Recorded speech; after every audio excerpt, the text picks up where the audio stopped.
the Lord Birsa Munda statue. This full road has been blocked by the Congress workers, the high voltage drama.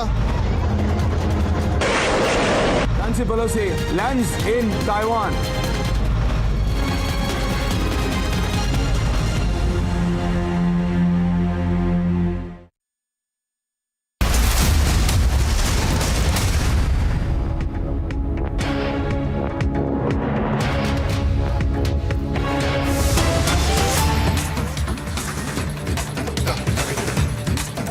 And shocking news coming in from the national capital, where we are told that a 22-year-old girl was allegedly gang raped in a Delhi spa by the owner and a client. In fact, shocking details that are now emerging of a gang rape that is now coming to light from the national capital, where a 22-year-old was allegedly gang raped.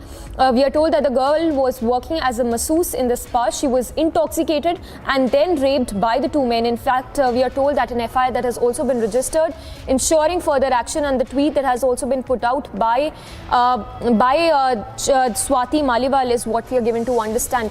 So, a shocking gang rape incident coming to light from the national capital, where a 22-year-old, we are told, was gang raped, and the incident happened in a spa, we are told, where the girl was working as a masseuse. She was intoxicated and then raped by two men.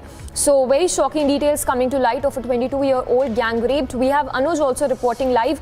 Anuj, if you could give us more details of this shocking gang rape incident that is coming to light from the national capital. Well, this is the shocking incident coming in from the Delhi, and this is something which has been shared by Swati Maliwal. Swati Maliwal is a DCW chief, and she has tweeted the same, that this was the girl who was working in a spa, and she was raped by two men who was also working over there only, and there was a client also who is involved, what I have been told. On top of that, what I've been told, that the FIR has been registered. FIR has been already registered in the same case, and now DCW particularly also looking into the angle that what exactly has happened, and that's why it has been put in out by Swati Maliwal, who is a DCW chief. So this is the shocking incident coming in light from the national capital, and Delhi police, what I've been told, is working on the same. The FIR has been registered, but two has been not nabbed as if till now, what we have been told, but the searches are on, and the police is going through the CCTV footages also, what we have been told what exactly has happened, and the complaint is about the two men who, one of them was working in that particular spa only where the girl was, and she was a 22-year-old girl who has been raped in the national capital, and the police is taking the action, what I have been told, and FIR has been already registered, and DCW is also looking into the angle. Time for a short break. We'll be right back after a short break, reporting live on the story. Stay tuned.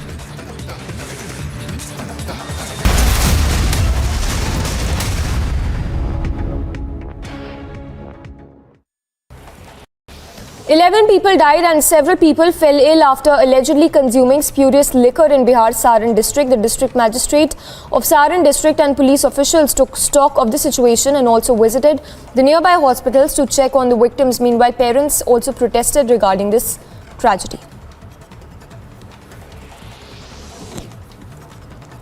In another step towards fulfilling the goal of bringing the economy of UP to a scale of $1 trillion, a meeting was held between the Infra and Industrial Development Department of UP and Deloitte India.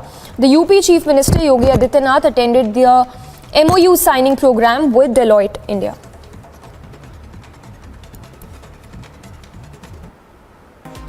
In view of heavy rainfall, the State Water Authority of Kerala opened 4 shutters of the Malampua Dam and also issued a warning for those living close to the proximity of the bank of 3 rivers in the area. Amid the arrest of former West Bengal Minister Partha Chatterjee, ex-TMC leader Baisakhi Banerjee has alleged grave irregularities and corruption in education institutions. During Chatterjee's tenure, she claimed that there was a syndicate working inside the West Bengal College and University Professors Association that added a price tag to the college-university sub-post. Other international news. Japan has approved Bharat Biotech's Covaxin booster dose for travellers. In April this year, Japan included the Made in India COVID-19 vaccine in a list of recognized vaccines. US Secretary of State Antony Blinken did not appear to acknowledge Chinese Foreign Minister Wang Yi and Russian Foreign Minister Sergei Lavrov as he arrived at the ASEAN summit in Cambodia on Friday. As the summit opened, Wang Yi petted Russian Foreign Minister Sergei Lavrov on the shoulder as he entered the room and gave the already seated Lavrov a quick wave before taking his own seat.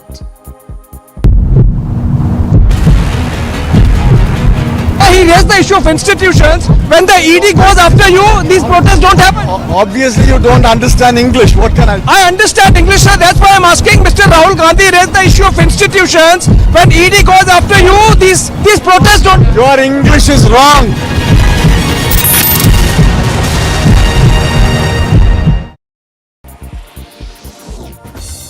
Speaking to Russian media after the ASEAN Foreign Ministers Summit in Cambodia's Phnom Penh, Lavrov said that Western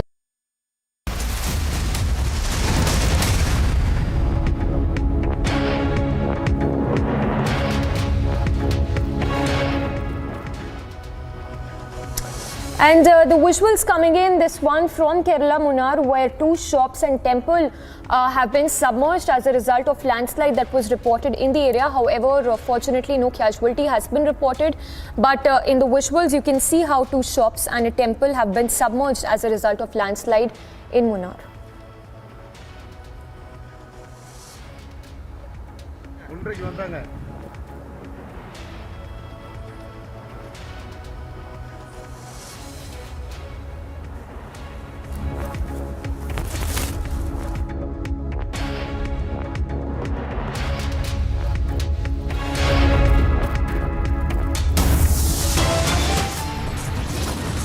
Slipping into a very short break, we'll get you the latest on the Patra Chaul scam as ED to quiz Sanjay Raut's wife today.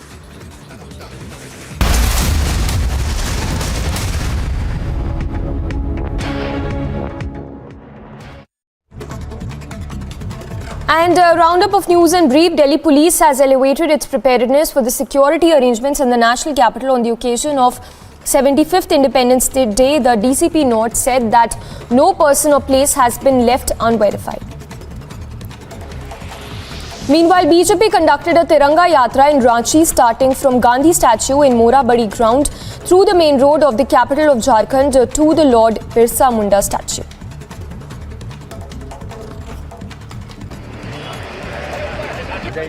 This full road has been blocked by the Congress workers, the high voltage drama.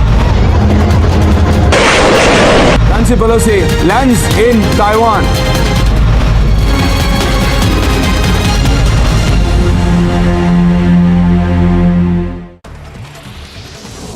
Union Law Minister Kiran Rijiju said that he had received a letter from the Chief Justice of India, N.V. Ramana, nominating his successor for the post. Chief Justice Ramana has recommended Justice UU Lalit's name as the next Chief Justice of India.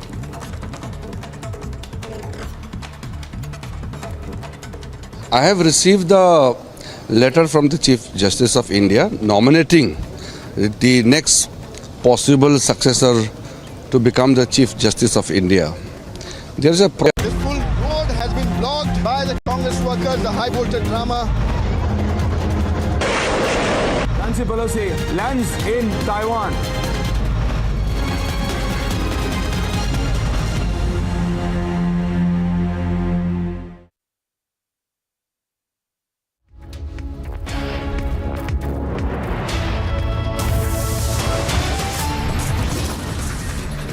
Top headlines at 10 a.m. India to get new vice president today. 788 MPs from both the houses to cast vote, results to be announced today. Numbers favor NDA vice president candidate. An easy win expected for Jagdeep Dhankar. After video goes viral, abusive man booked and BJP says not our leader.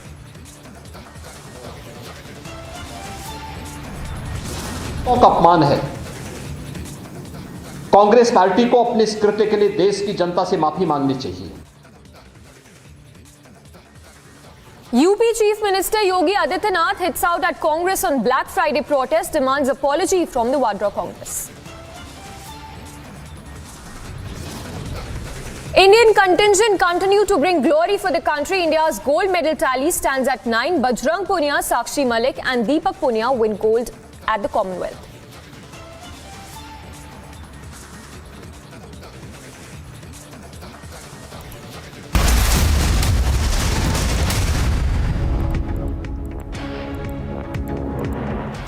Good morning, viewers. Thanks for tuning in. This Saturday morning, I'm Samiksha Srivastava. Big story coming in. We're tracking this morning of the vice presidential polls, which will take place today. In fact, we're getting in visuals. Prime Minister Modi has reached the parliament. Remember, the voting is set to begin in a very short while from now. The latest what we're learning is that the Prime Minister has reached the parliament. So the live visuals that we're getting to you from the parliament, where security has also been stepped up. From the numbers, what it appears that a lot of opposition leaders have indeed decided to back NDA candidate Jagdeep Dhankar. So it seems an easy win there for Jagdeep Dhankar as we speak. The voting is set to begin in a very short while from now. We have Harsha reporting live. Harsha, the voting is set to begin in a short while from now. Interestingly, it seems an easy win for Jagdeep Dhankar as a lot of opposition leaders have decided to back Dhankar. If you could give us all those details of the parties that have decided to back Jagdeep Dhankar.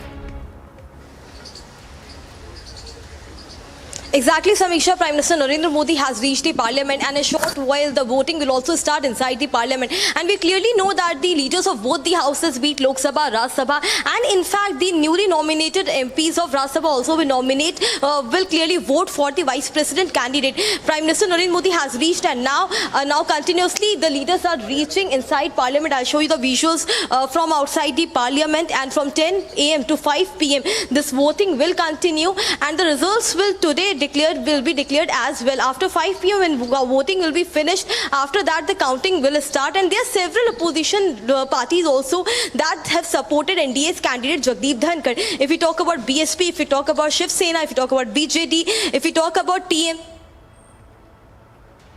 helped him as well in running the house. While on the other side, if we look at the fact that Mr. Dhankar is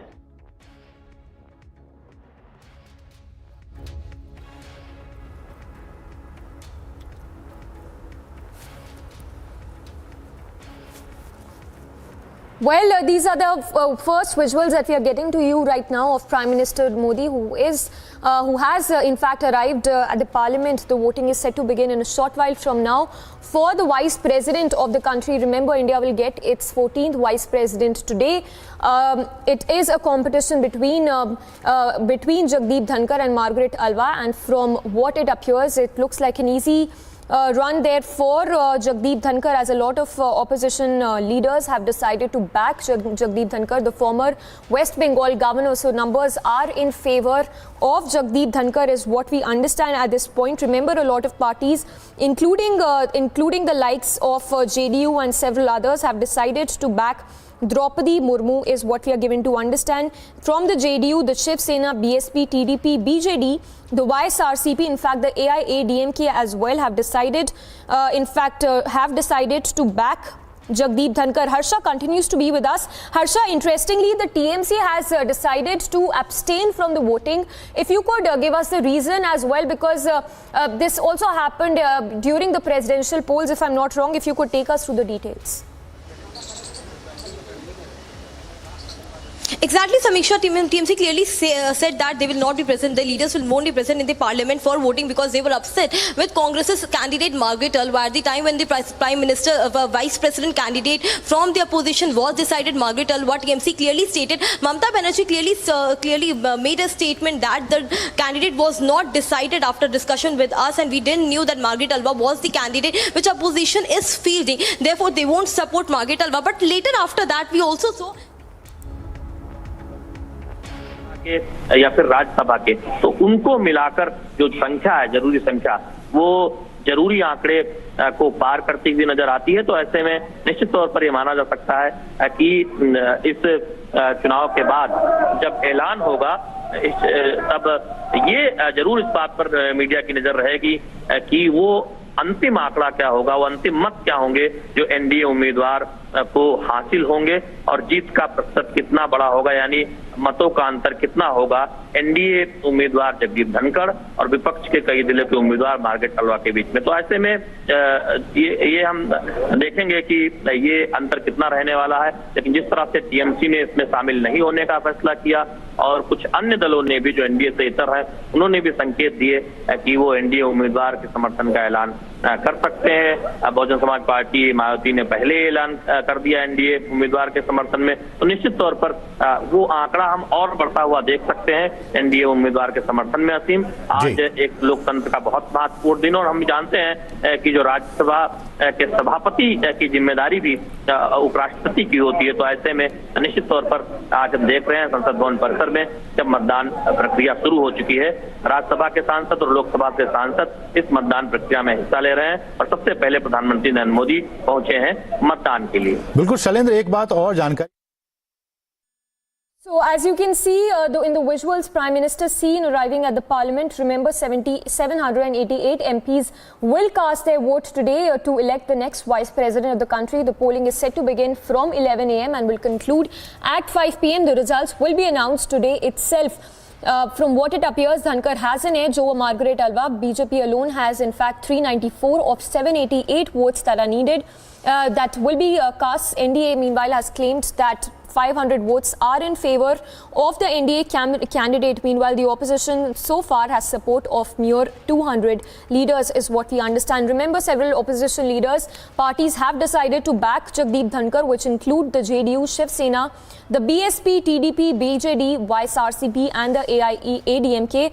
Meanwhile, the parties backing Alva are Congress, NCP, Left, the AAP, TRS, AIMIM, JMM and DMK as well. Harsha continues to get us those live reports, and in fact, Piyush Ori also joining us from the national capital. Piyush, if you could talk to us the latest visuals you're seeing around you, the scenes you're seeing around you. We understand that the Prime Minister has arrived. If you could give us the details of the other leaders who are seen arriving at the Parliament. So, Samiksha, at present we are reporting from Jagdeep Dhankar's house, who is all set to become the 14th Vice President of the country. And yes, there are going to be several leaders now who are going to start coming to the Parliament for casting their vote for election of the 14th Vice President of this country. We are right now reporting from the temporary residence of Jagdeep Dhankar here in Delhi, and it is expected that at any moment, Jagdeep Dhankar also may come out. And he may come out around 11 o'clock or 12 o'clock, we do not know. But now the process of, the election of the Vice President has begun, and Prime Minister has already gone to the Parliament to cast his vote. Several leaders are now going to be coming to the Parliament in the, at around 11 o'clock to cast their vote to select the Vice President. Having said that, you rightly said that, the numbers are directly in favor. I'm sorry, I'll have to interrupt you there. Our senior executive editor Abhishek Kapoor is also joining us. Abhishek, if I can get a quick response from you, Prime Minister there arriving for the vice presidential polls. A lot of opposition parties have decided to vote in favor of Dhankar. What is your reading of the scenario that seems to be playing out at this point?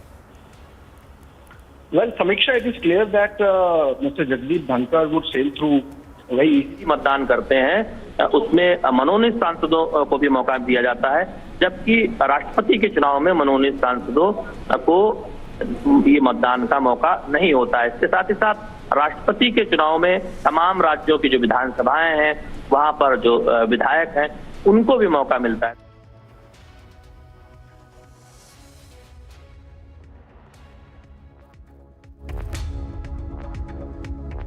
Well, we'll connect with Abhishek again.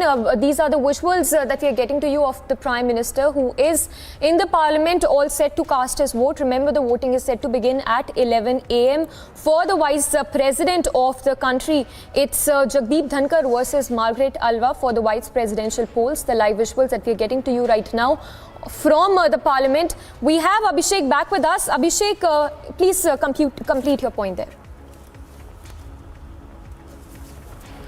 Well, Samiksha, yes, so the point I was making was that Mr. Jagdeep Dhankar is going to easily sail through, and in fact, it would be beyond the NDA tally, which stands at about 445, given the fact that parties like TDP, like YSRCP, they continue to support NDA candidate like they did in the case of the presidential election. And we have had the BSP coming out in support with Mayawati tweeting that on Wednesday. And in fact, Trinamool is absenting itself this time, abstaining from the vote, because as Mamata Banerjee, the Trinamool chief, had said while announcing this, that she was not consulted by the opposition before announcing the name of Margaret Alva. And that also then underscores or takes us to the political observation that the opposition unity really lies in tatters. So if the BJP's candidate manages to get 500 plus votes in this scenario, it clearly shows that the opposition is not united. They don't have a common intent in terms of taking on the government. We saw how the opposition really struggled to get a presidential candidate and ultimately got one who did not get traction within their own ranks. And to the extent that Mamata Banerjee, despite the fact that Yashwant Sinha was a member of the Trinamool, did not let him come and campaign in Bengal. And then we have seen in the case of Vice President's election, despite the fact that Mamata Banerjee was not on the best of terms with Jagdeep Dhankar during his tenure as Bengal governor, she has turned around and come to the view that it's better to abstain and not be standing with the opposition candidate on the grounds of non-consultation. So obviously there might be some ego clash, there might be some other factors. Also, let's not forget that Trinamool's decision to abstain from vice presidential polls came just a few days after a meeting that took place between the Bengal Chief Minister, the then Bengal Governor, and the Assam Chief Minister Hemanta Biswa Sarma in Darjeeling. When the meeting had happened, it was sought to be passed off as a courtesy meeting because all three happened to be there at one place. But subsequently, obviously, if you connect the dots, that meeting had some linkages with Trinamool's decision to abstain from this voting and essentially bolster the scale of victory of the BJP and the NDA. In the pictures, of course, we see Prime Minister there going through the process and the motions of carrying out his vote. 788 votes, as the ticker says, on its own. The BJP obviously has 394. With NDA, it has about 445.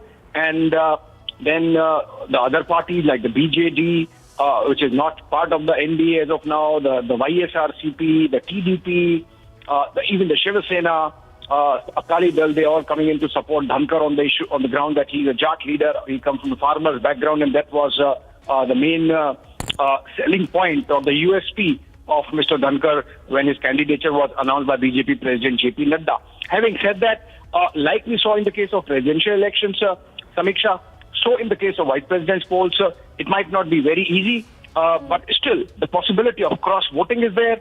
Remember, at the time of president's election, when the electoral college constituted of all the MPs and all the MLAs of the country, 17 MPs and 126 MLAs cross-voted in support of NDA candidate from the opposition ranks. So I think that also would be another challenge for the opposition parties to see that their flock remains together, because these numbers have a direct bearing on the voting patterns in the Rajya Sabha, where the BJP still does not have a majority. And if these numbers are indication, then irrespective of the majority, the party would sail through with the important bills where, two-thirds majority of present in voting, where complete majority in both the houses, independently voting, those sort of bills, particularly money bills, all those issues, I think, not money bills, but other bills, I think in that case, today's numbers, when they come out at around 7 p.m. in the evening, would really indicate towards the extra muscle that the BJP has gained, the NDA has gained in the upper house as well. Yes. Yes, Abhishek, like you were talking to us about Jagdeep Dhankar, he is a Jat leader. Do you think that is somewhere a fact that seems to have struck a chord among so many of the opposition parties? In fact, it was the important factor which has made other parties come around to supporting a BJP candidate. Remember, this election is first after, first for the president and vice president after the farmers' protest that had rocked the country, particularly the central and northern India. And for BJP to project a farmer's son, a farmer leader, someone from a farmer's family background, coming from Rajasthan, he's from the Jat community. The Jat community is very important, wields enormous clout in Rajasthan and Haryana, which go to polls. Rajasthan at least goes to polls later that next year, and Haryana after that. So obviously those factors might have played in the minds of the BJP, and so it happens in the case of the opposition ranks also. So if Mayawati, for example, of the Bahujan Samaj Party gets to flirt with the Jat vote, piggybacking on this election, why not? Given the fact that she's anyway sort of a marginal player now for the time being in UP politics, which is her strong base. And so I think in that sense, the fact that in the press conference when BJP chief JP Nadda announced the candidature of Jagdeep Dhankar, he began by saying that he's a farmer leader from the Jat community. And of course, remember, the Jats also come from the OBC background. So getting a farmer from the OBC and farmer background and Jat community getting to the vice president's chair obviously shows up, if you think in terms of vote bank politics. But beyond that, of course, as I said, the fact that Mamata Banerjee also decided to really ditch the opposition vote and let it go adrift clearly shows that that the BJP poll managers have been good at their job. Yes. Yes, Abhishek, and very briefly, if you could give us a profile background of Margaret Alva as well. Well, Margaret Alva is 82 years old, Samiksha. Yes, important that you ask, because after all, in a democracy, you have to discuss all sides. And she's a veteran politician from the Congress party, and has been a union minister, has held various positions of authority within the Congress organization. Apart from that, of course, she has been governor of 2 states, I believe, Rajasthan and Uttarakhand. So obviously, she also comes with adequate experience, so to say, so far as the office of Vice President of India is concerned, which is also ex-officio chairman of the Rajya Sabha.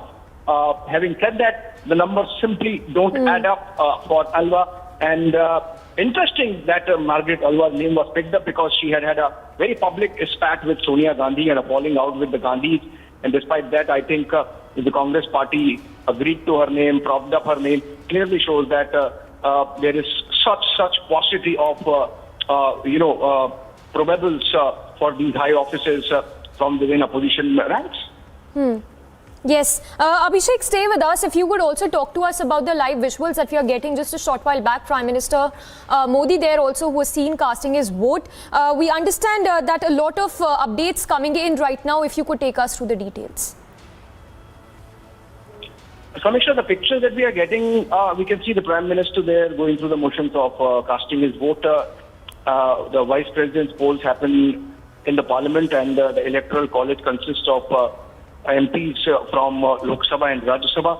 That takes the tally to about 788, I believe 775, and of which 394 are with the BJP, 301 in the Lok Sabha, rest in the Rajya Sabha.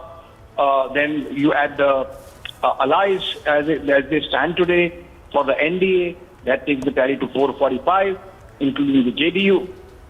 And then you have non-allies supporting the NDA candidates, like they did in the case of presidential polls, so in the case of vice president's polls, and the parties like YSRTP, PDP, Shiva Sena, BJD, AIDMK, and all those taken together take the tally to 445, as I said. And subsequently, you see abstention coming in from the Trinamool. There might be some small and sundry parties, like we have seen, for example, complete fracture of whatever alliance Akhilesh Yadav had woven during the UP elections with even his chacha, Shivpal Singh Yadav, ditching him ultimately after a public spat that took place over the president's election last month. And the OP Rajbhar group, the Suheldev Bahujan Samaj Party, that also moved out. Of course, they don't have numbers to talk about in Rajya Sabha, but the fact is that this process between president and vice president polls has taken a toll on opposition unity and really frayed nerves all around because A, the BJP has been good at managing its ranks, B, the opposition has failed really to get consensus going, and that's the bane that has been the case so far as opposition is concerned since the rise of Narendra Modi and his coming to power in 2014 on many issues, and most issues in fact, the opposition just is not able to find a common ground. The epitome of which is obviously in the selection of candidates for President and Vice President of India, where opposition has clearly shown fissures and absolute fracture when it comes to consensus building. We have seen how Mamata took lead when president candidate was to be selected and then effectively withdrew. In fact, the time that in the press conference in which opposition's presidential candidate was announced by Sharad Pawar, among others, Mamata Banerjee was conspicuous by her absence, despite the fact that Yashwant Sinha till that day belonged to her party. So she lent one of her someone from her ranks to the opposition, but then she decided to withdraw from the optics. And then we have the vice president's polls where she has actually abstained, decided that Trinamool would be abstaining, in effect adding to the winning candidate's numbers, the ruling party's numbers. Even if the Trinamool MPs are physically not going to vote for Jagdeep Dhankar, the fact remains their abstention, adds that much muscle to the tally of the victory that he will get in percentage terms. In the pictures, of course, Prime Minister, after having voted, coming out, and the polling is happening on the first floor of Parliament in room number 53, I believe, and the polling goes on till 5 p.m. Most of the MPs might, in fact, vote before that. Some might not. There might be some abstentions apart from Trinamool, in the sense that if there are MPs who are not in good health to travel, if they are already abroad, like we saw in the case of the BJP candidate Sunny Deol during the presidential polls. He was not in the country and was under some treatment and out of the country, and he couldn't participate. So those kind of abstentions taken together, I think the polling should be over by 3 p.m., 4 p.m. and counting starts at 5:36 p.m. And then we should be expecting results in an hour or so, because it's just about 700 to 800 votes, not 800 in fact, about 700 votes that need to be counted. Yes. Yes, and Abhishek, just to continue on that point you were mentioning earlier about the opposition unity, with the TMC now playing, the role of a fence sitter there, not going ahead and casting vote for the vice presidential election, do you think it would really help when it comes to the 2024 polls? Because we've seen in the past how Mamata kept talking about the third front. With the opposition unity falling flat, do you see that coming when we talk about the third front? Third front is an idea whose time has come and gone long back. We are bipolar politics now, either the UPA or the NDA. This idea of third front keeps getting floated, Samiksha, by those who don't find relevance in either of the blocks. But the fact of the matter is that irrespective of what numbers UPA manages, irrespective of what number NDA manages, for a long time to come in Indian politics, it's going to be those two blocks only. I think individual egos keep floating around. So, for example, we keep hearing about national ambitions of TRS chief KCR, and we are hearing that he's in fact launching a parallel national party, because TRS can't be a national party given Telangana is there in its name. So obviously those kind of ups and downs would keep happening. But for the larger index of opposition unity, despite the fact that 2024 is too far and in politics 1 week is a long time, moments like president's polls, vice president's election, even the big state elections where there might be more than one opposition party, those are indicators. Those results act as indicators or testing of waters, so to say, of where the wind is blowing overall nationally. So obviously, BJP will take heart from the fact, though of course, as I said, this has no consequence whatsoever for the 2024 general elections. But the numbers that come up in the evening would be indicative of the clout the BJP has in terms of managing these crucial polls and the kind of commitment that opposition has to really oppose the BJP. So in that sense, I think there would be some important takeaways for the party, for the ruling party. And there are, in any political moment, takeaways for every party. And I think we are having a very broad discussion, but at the micro level, each party would be calibrating their position vis-a-vis BJP, their position vis-a-vis Congress, and so many confabulations would have happened, so many meetings would have happened, so many dinners would have been held. So, for example, in this case, if you look at the state of Andhra Pradesh, both the YSRCP and the TDP, they are voting for Jagdeep Dhankar. And on the ground, in Andhra Pradesh, they are absolute opponents, paying for each other's blood, so to say, politically speaking. So how those parties calibrate their equations vis-a-vis the BJP, which is going to be in power till 2024 and beyond, and how they calibrate their position vis-a-vis Congress. That really comes out of this election. So Andhra is heading into polls next year, I believe, and whichever party comes to power, they will have to do business with the present government. So obviously, supporting the BJP or NDA in the vice president election is a small price to pay to be on the right side of a national government when it comes to, getting support for state projects, getting files cleared, and having a smooth relationship with the center on their development trajectory. So I think these are important, very micro issues. But broadly speaking, Dhankar winning, it's only a matter of with what margin and what level of cross-voting happens. Yes. All right. Abhishek, thank you so much. So Abhishek there giving his insights on the vice presidential elections, the polling for which has begun. Prime Minister Modi has cast his vote already. Slipping into a very short break, we'll get you the live updates as Prime Minister casts his vote for the vice president, for the next vice president of the country.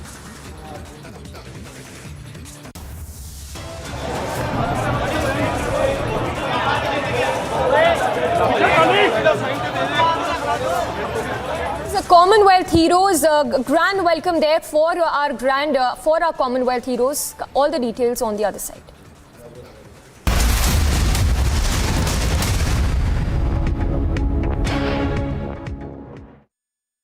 Is computing in science and engineering an essential part of industry growth?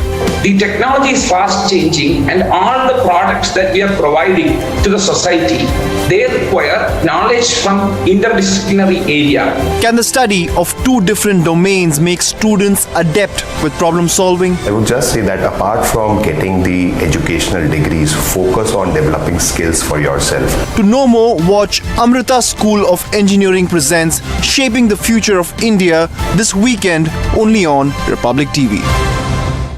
Good evening and welcome, ladies and gentlemen. My only complaint is that this government has acted on the Vadra Gandhi 7, almost 8 years too late.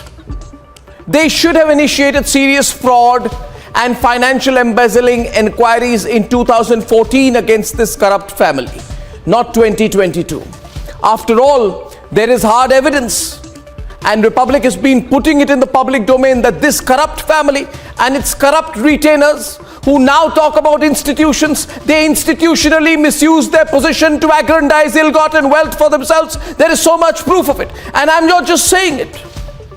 There is proof, ladies and gentlemen. There has always been proof. I've been putting out proof about the corruption of this family and its corrupt family retainers for the last 13 to 14 years.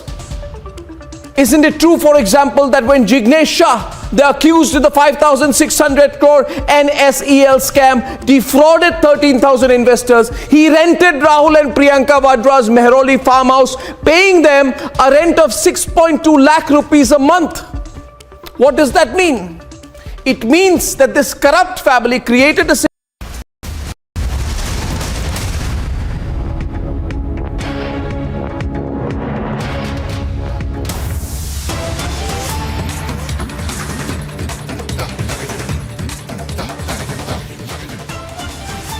You're watching Live and Breaking on Republic, and we're bringing you all the updates from the vice presidential polls. Voting is underway. Prime Minister Narendra Modi there casting his vote.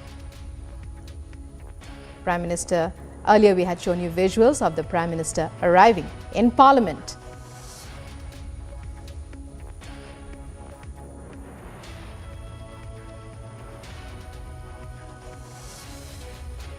Prime Minister Narendra Modi casting his vote in the all-important vice presidential elections. Voting has been underway for some time now, and on paper, clearly the numbers stacked in favor of NDA candidate Jagdeep Dhankar, former West Bengal governor, someone who has held a number of very important positions during his lifetime.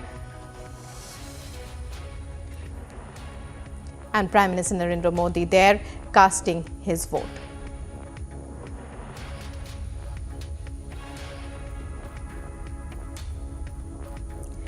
And 788 MPs to cast their vote in the elections today. And it's a contest between the NDA's Jagdeep Dhankar and Margaret Alva of the opposition. We tell you more as India is all set to get its 14th vice president. Former Rajasthan Governor Margaret Alva and former West Bengal Governor Jagdeep Dhankar will be contesting the polls today. Here we're getting you the live updates as they are happening. After the heated battle that the presidential polls witnessed, the electoral college of 790 MPs are gearing up to vote for the vice presidential polls. The stage set for elections to the post of Vice President of India in the Parliament Electoral College of MPs from both Lok Sabha and Raj Sabha, about 775. And BJP's Jagdeep Dhankar is the NDA candidate, pitted against Congress's Margaret Alva. She had to be pulled out from retirement effectively because there were not many candidates available. A test of index of opposition unity again in Parliament. NDA on its own has 394, but then it has support from parties like the YSR, CP, BSP and even Trinamool Congress of Mamata Banerjee. Interesting bit, given the fact that Dhankar was always at loggerheads when he was West Bengal governor with Mamata, and yet after a very interesting, intriguing meeting that took place between Mamata Banerjee, BJP's Himanta Biswa Sarma, who is also Assam Chief Minister and coordinator for these polls, and Jagdeep Dhankar himself in Darjeeling, Mamata subsequently decided and announced that she would be supporting NDA's candidate, effectively breaking whatever was left of opposition unity inside the parliament. The ballots will be counted after the voting ends at 5 p.m. and the results will be announced later in the day. Similar to the presidential polls, the opposition candidate faced last-minute hiccups. The TMC, which has 36 MPs, decided to abstain from voting. Trinamool Congress will abstain in the upcoming vice presidential polls. It is neither question of supporting NDA candidate doesn't even arise, and the way the opposition candidate was decided without proper consultation and deliberation with a party which has 35 MPs in both the houses, we have decided unanimously to abstain from the voting process. This greatly damages opposition candidate Margaret Alva's chances. Adding further woes, BSP and TDP have decided to back the NDA candidate yet again after backing NDA for the presidential polls. Even the TRS played its cards close to the chest and only announced support for Margaret Alva yesterday. The NDA also held a meeting yesterday to discuss the strategy forward. Like the presidential polls, it remains to be seen if the vice presidential polls will also witness massive cross-voting. Bureau Report, Republic TV.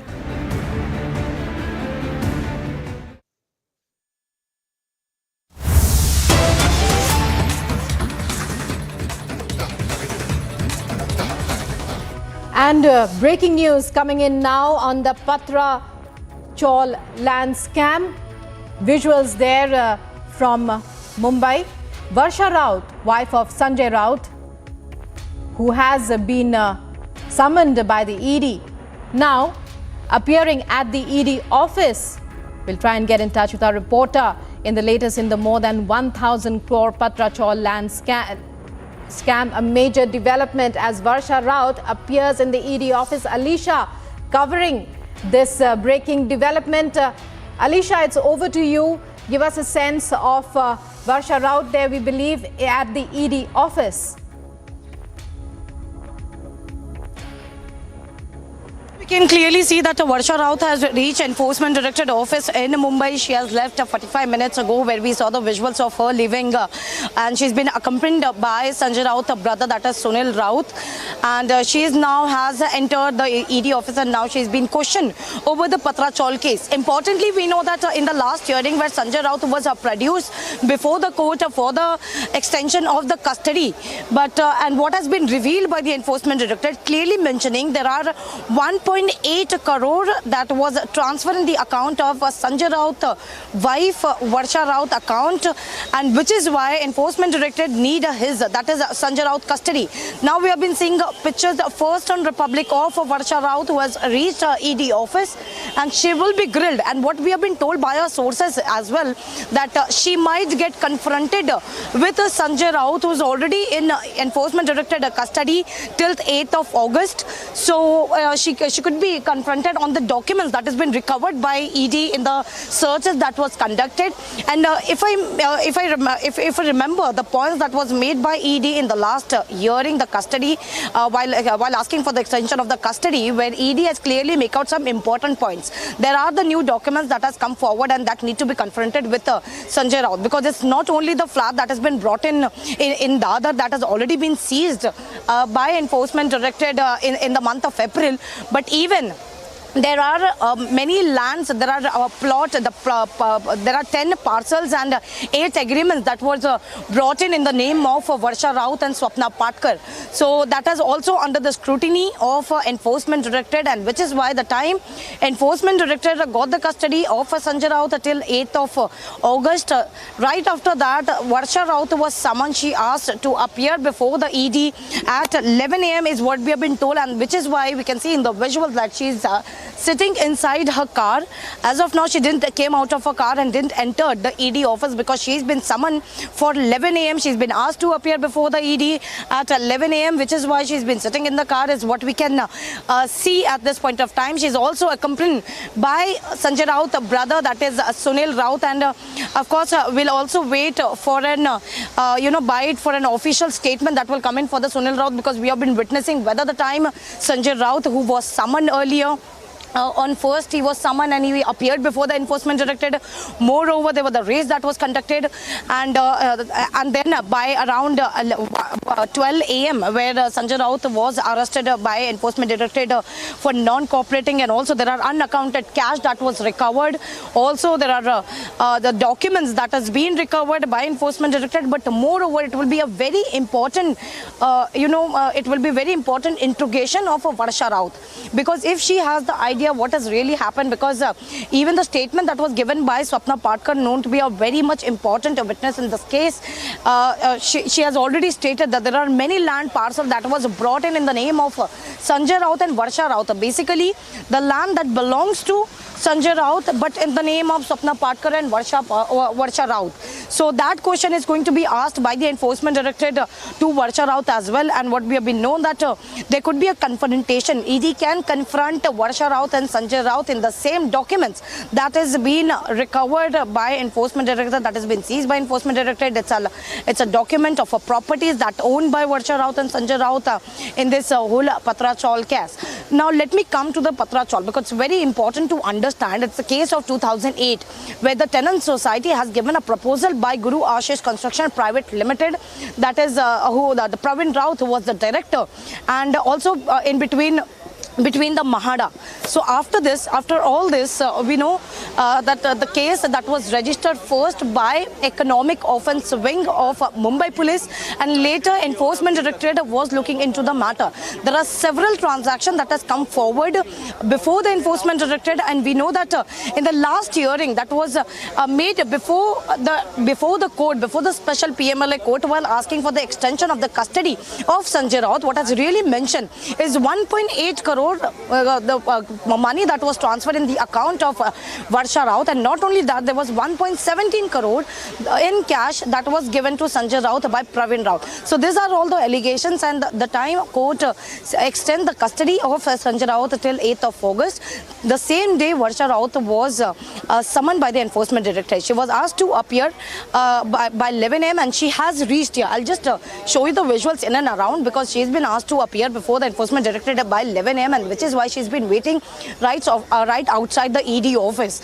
Here are the police who's been deployed, and we can even see that Varsha Raut, who has been accompanied by Sanjay Raut's brother Sunil Raut, who has been here. So we'll wait whether there could be an official statement that will come in from Sunil Raut, because we have been witnessing since many days, since the time we have been covering where Sunil Raut has been speaking to the media as well, and clearly mentioned that this is nothing but a political vendetta. This is a frame that has been made. The Enforcement Directorate, the central agency, has been used by the Bharatiya Janata Party, but the proof that has been come forward before the ED, because in the whole Patrachal case, in this scam, where I was mentioning this is the case of 2008, and if I elaborate over the case that has been mentioned, because the tenant society of the Patrachal, who were come up with a proposal by Guru Ashish Construction Private Limited and Mahada, it has already mentioned the proposal was 40 acres land, and that has to be divided into three.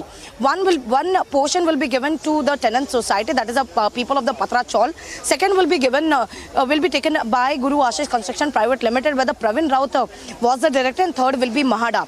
But rather than making a plot, because they were given a promise of 3 years that the Patrachal will be developed in 3 years.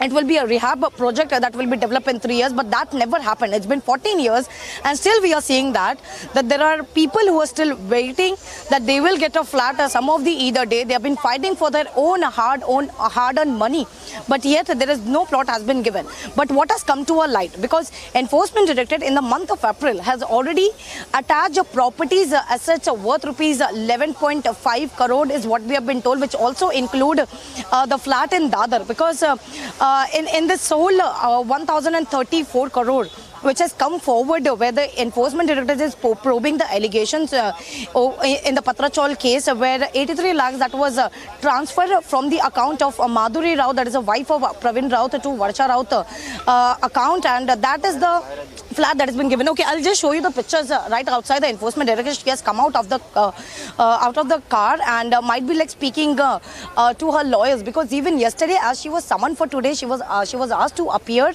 before the Enforcement Directorate today at 11 am, and which is why yesterday, what we have been told, okay, there is a picture of Varsha Raut where we can see she's been entering the Enforcement Directorate office. She will be questioned over the Patrachal case, and moreover, not only that, but what we have been told that she is also going to be confronted with her husband Sanjay Raut, who is already in ED custody till 8th of August, which is given by the court, where the last time where Sanjay Raut, who was appeared before the court, and now she has entered, Varsha Raut has entered, where she is going to quizzed by the Enforcement Directorate over the documents that has been recovered by the Enforcement Directorate, and moreover, what we have been told by our sources, that she is likely to be confronted with his husband. So it will be a very much important to know whether the fact where Sanjay Raut has already been arrested, or whether Varsha Raut is to be arrested or not. It is something, a course of investigation. But as of now, we can see that Varsha Raut, wife of Sanjay Raut, who has already reached to the Enforcement Directorate,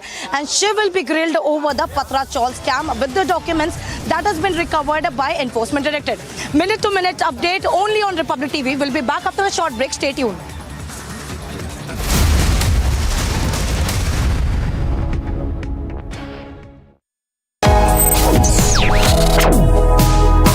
Reading allows us to become familiar with ourselves. We don't read, we won't know what is knowledge. I just find it very interesting to know people's lives, how they went through certain situations, how they dealt with things. So wherever you want to go in life, if you read books along those lines, then that would really help you in growing. Reading could mean a million different things to every individual.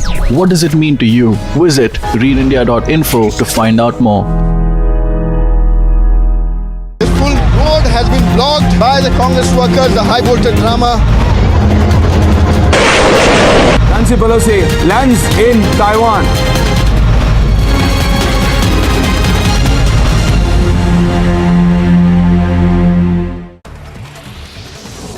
Union Law Minister Kiren Rijiju said that he had received a letter from the Chief Justice of India, N.V. Ramana, nominating his successor for the post. Chief Justice Ramana has recommended Justice UU Lalit's name as the next Chief Justice of India.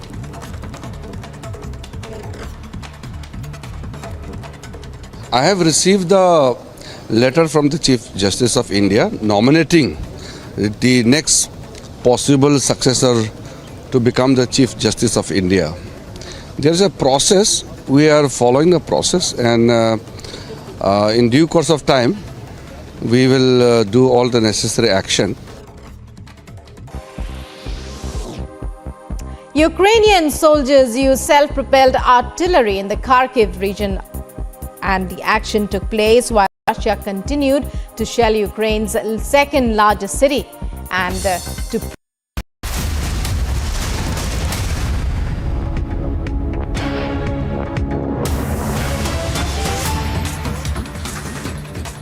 You're watching Live and Breaking news coming in now. Voting underway for the vice presidential polls. Republic bringing you each and every update as it happens. A short while back, we had shown you Prime Minister Narendra Modi casting his vote in the all-important vice presidential elections, the results of which will be declared today itself. Prime Minister Modi there casting his vote. Members of Parliament of both houses are voting today to elect the next Vice President of India. It's an election where NDA candidate Jagdeep Dhankar is pitted against opposition pick Margaret Alva. The numbers are clearly stacked in favor of the NDA. Also there in the frame, as you can see, Amit Shah entering Parliament House premises in order to cast his vote for the vice presidential polls.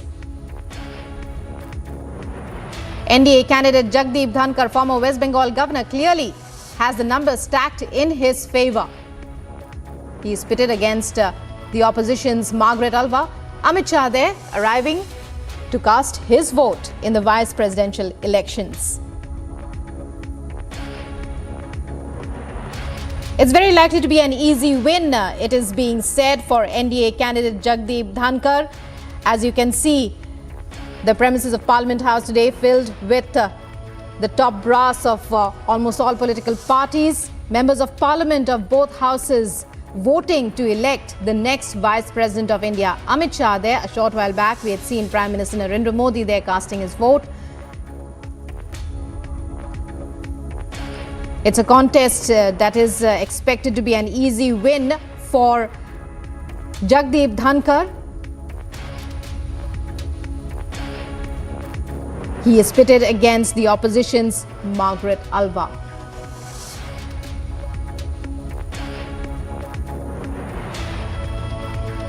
Even before the elections began, cracks were visible in the opposition's unity as Mamata Banerjee's Trinamool Congress decided to abstain from voting, alleging lack of consultations while deciding the name of Alva as the opposition's candidate.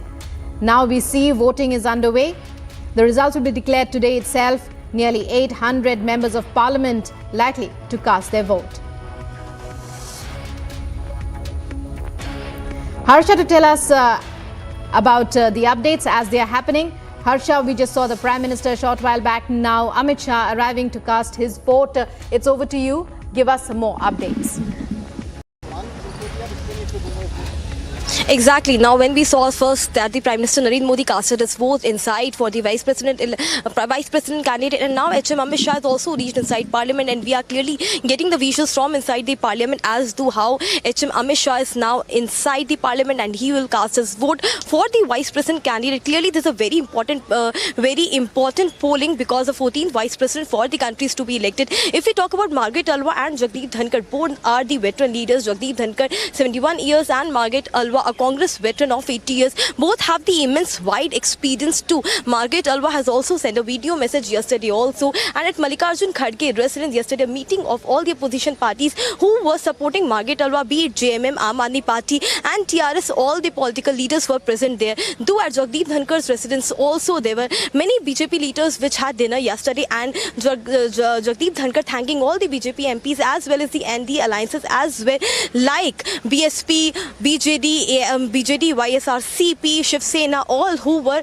with Jagdeep Dhankar voting for him. If we calculate in total, last time when we saw at the time of Venkaiah Naidu got the vote of almost 515. But if we talk about Jagdeep Dhankar, clearly BJP see it as a comfortable win because more than 400 MPs from Lok Sabha seems to be in favor of Jagdeep Dhankar, and they have got favor of many political parties, opposition party as well. If we count the vote which Margaret Alva seems to be taking in her favor, which are almost for 200. Therefore, some or the other way, BJP is very confident that this time the Vice President candidate will be from BJP only. Jagdeep Dhankar also seem to be very positive towards it. Now, when we are outside the Parliament, or every now and then the people are coming inside Parliament. Many MPs are already inside in the queue waiting for their turn to cast their vote. But these are visuals from outside the Parliament where till now the dignitaries and the leaders are continuously reaching inside Parliament because this is a very important day.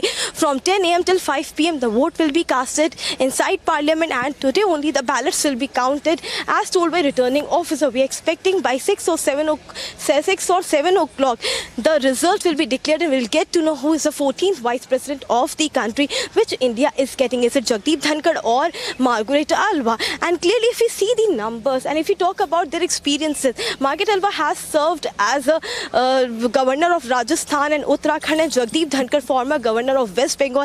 And this time, TMC also have extended support to NDA candidate Jagdeep Dhankar, seeing the clashes between TMC and Congress because Margaret Alva was clearly not the candidate which TMC wanted. The opposition, the Congress decided the candidate, not discussing it with TMC, because of which TMC is now not supporting Vice President candidate Margaret Alva of the opposition. Clearly have said that they will abstain from the voting. But some or the other way, since we saw Mamata Banerjee visiting Prime Minister Narendra Modi, meeting Prime Minister, and deliberately many issues were discussed. One amongst them could be the support which TMC has extended towards the NDA candidate Jagdeep Dhankar. So these are the clear visuals from outside the Parliament. Very important day. Continuously the MPs are reaching inside Parliament. If we talk about upper house and lower house in Lok Sabha, TMC has 23 MPs, and in Lok Sabha and Rajya Sabha there are 16 MPs. So this time Republic is continuously on the news breakings and live updates on this Vice President electoral election, and we will give you more updates. Keep watching Republic TV. Stay tuned. We'll be right back after a short break.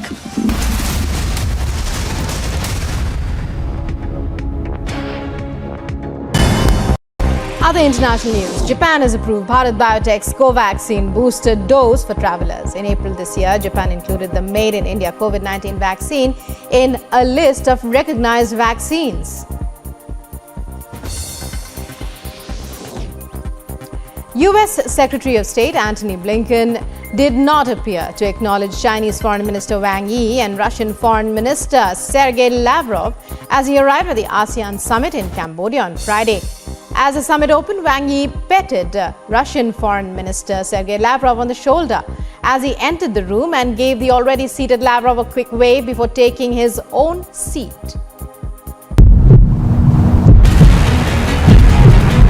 He raised the issue of institutions. When the ED goes after you, these protests don't happen. Obviously, you don't understand English. What can I do? I understand English, sir. That's why I'm asking. Mr. Rahul Gandhi raised the issue of institutions. When ED goes after you, these protests don't. Your English is wrong.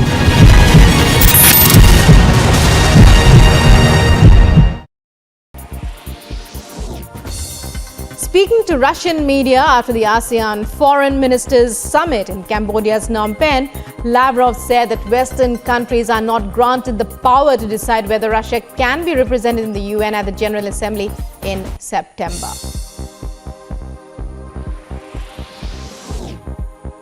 Sergei Lavrov claims Russian President Putin and US President Joe Biden have a special channel for communicating. Speaking to Russian media after the ASEAN summit, Lavrov says Russia is ready to discuss exchange of prisoners between Russia and the US within the framework agreed upon by the two leaders after a US WNBA basketball. Road has been blocked by the Congress workers, the high voltage drama.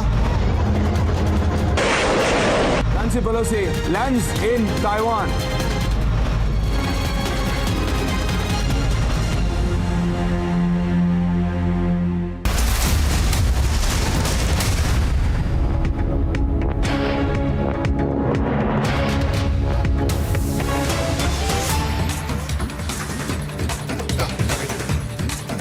You're watching Live and Breaking here on Republic, and breaking news coming in now. Reportedly, Delhi police has filed an FIR under Section 186. The section is about voluntarily obstructing any public servant in discharge of his public function.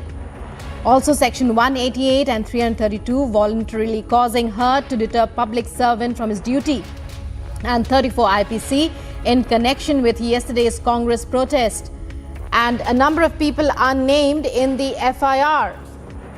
So breaking news, Delhi police lodging FIR against the Congress protest yesterday. A number of people have been named in the FIR. FIR lodged under sections 186, 188 and 332. Mostly about obstructing public servant in doing his or her duty. Also 34 IPC.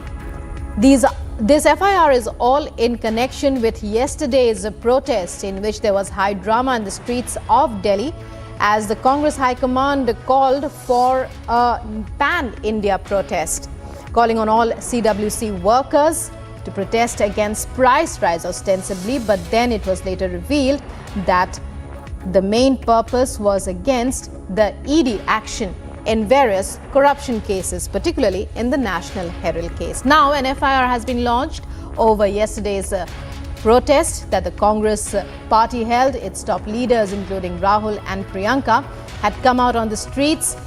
Rahul Gandhi had even addressed the press in a conference. Now, Delhi police lodging an FIR after various Hindu groups this morning had spoken about what they felt about the protest. Well, FIR over Congress protests yesterday, a number of persons named. Coming up.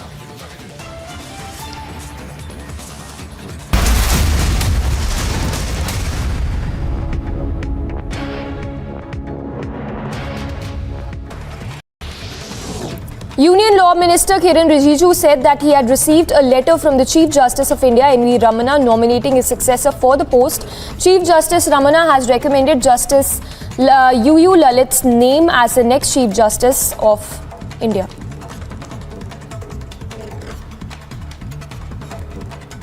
I have received the letter from the Chief Justice of India nominating the next possible successor to become the Chief Justice of India. There is a process, we are following the process, and in due course of time, we will do all the necessary action.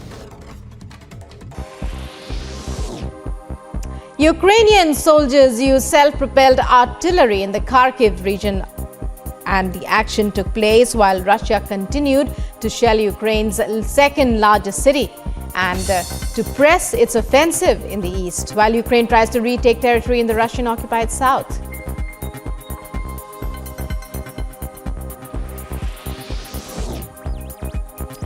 Baghdad residents struggled to cope with the scorching heat on Friday as temperatures soared above 50 degrees Celsius. Such heat waves in Iraq add to the population's hardships as the country suffers from regular power cuts. A 4-day mandatory holiday has been announced in Baghdad and 10 other Iraqi provinces as the mercury soars.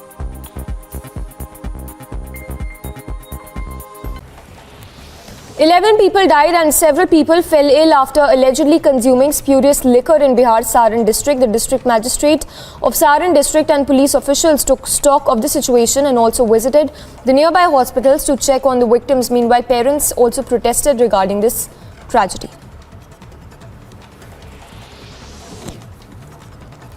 In another step towards fulfilling the goal of bringing the economy of UP to a scale of $1 trillion, a meeting was held between the Infra and Industrial Development Department of UP and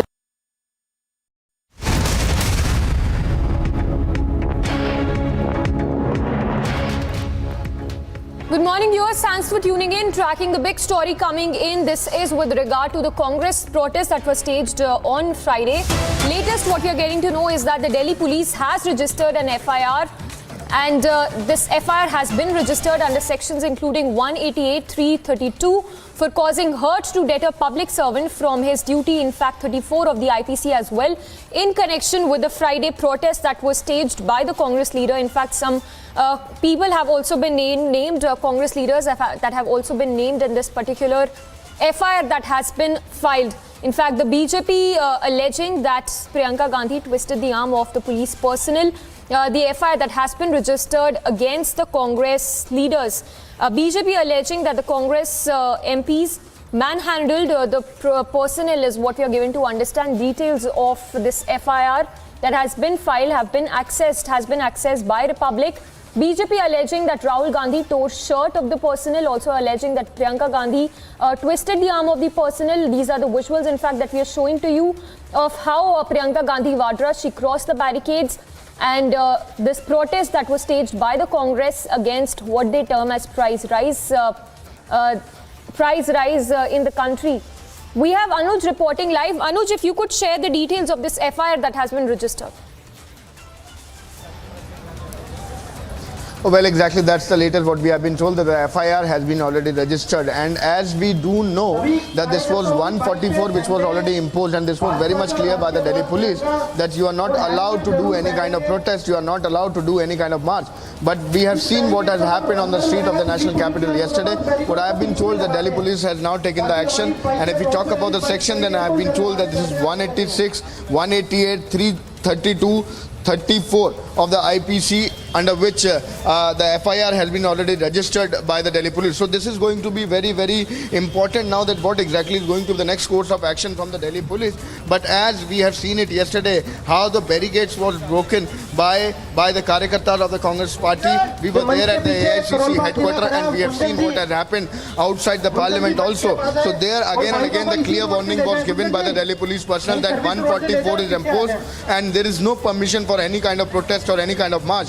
But on the other hand, we have seen how even at the AICC headquarters, the Congress Karyakartas was breaking the barricades, and this was none other but Priyanka Gandhi herself who broke the barricade, and with the Karyakartas, she was also moving ahead, and we have seen in the visuals, and I was also present at that point in time over there when she was detained. On the other hand, if we talk about Rahul Gandhi and the other MPs of the Congress party, we have seen how they marched from the parliament toward the Rashtrapati Bhavan, and they were stopped and detained there. So again and again, this was very much clear by the Delhi police that there is no permission for any kind of protest, and 144 is already imposed. Then too, Rahul Gandhi did a press conference and provoked people, provoked the Karyakartas of the Congress party, and there he made in a statement and made it very much clear and appealed to the Congress workers and the MPs that we are going to march at 11:30 from the parliament. You will have to march from the AICC headquarters. These were the lines which was taken by none other but Rahul Gandhi himself. As the FIR now has been registered, we are waiting for the more that who all are the people who has been named in that particular FIR, because that is something what we have been told, that the few senior leader of the Congress party is also named in that particular FIR, where the law and order situation, where the law and order was broken by the Congress Karyakartas and the MPs, and by none other but the top brasses of the Congress party, that include Rahul Gandhi and Sonia Gandhi. So there was clear instruction by the Delhi police that there is no permission for any kind of protest, any kind of march, any kind of satyagrah. 144 is imposed. A letter was given to K.C. Venugopal, who is the position holder. In that particular letter, it was written very clearly that you are not allowed to do any kind of protest. We have seen the DCP of New Delhi, who was herself monitoring the situation on the ground when we are talking about the AICC headquarters.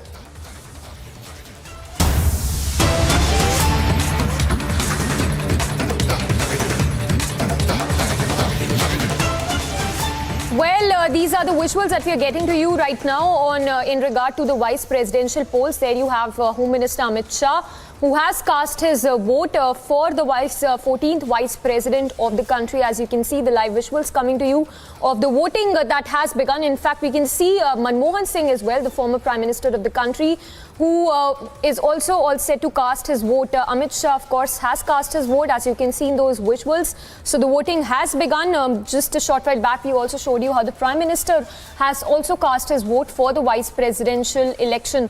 Remember, it's Jagdeep Dhankar versus Margaret Alva. Jagdeep Dhankar being the NDA's pick, whereas Margaret Alva, who is the opposition candidate. And ironically, a lot of opposition parties have decided to back Jagdeep Dhankar, the former governor of West Bengal. In the visuals, you can see Prime Minister Modi just after casting his vote, and Amit Shah as well, who has just cast his vote as we speak.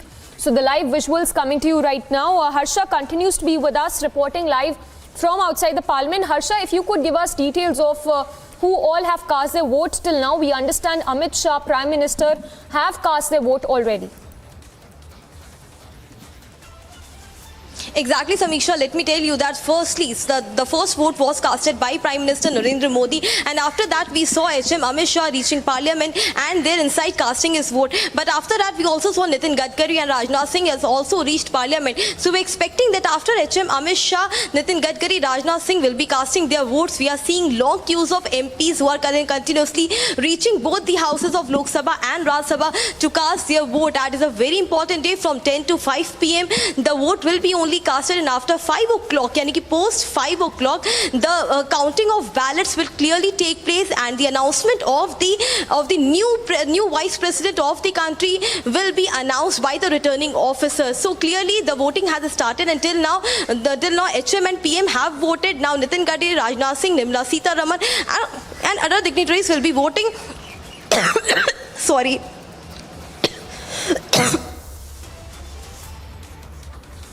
So Harsha, they're getting us details on the vice presidential elections. In the visuals, you can see how Home Minister Amit Shah as well as Prime Minister Modi there, who have cast their vote already. And as Harsha was telling us, Nitin Gadkari, who's also arrived in the parliament to cast his vote.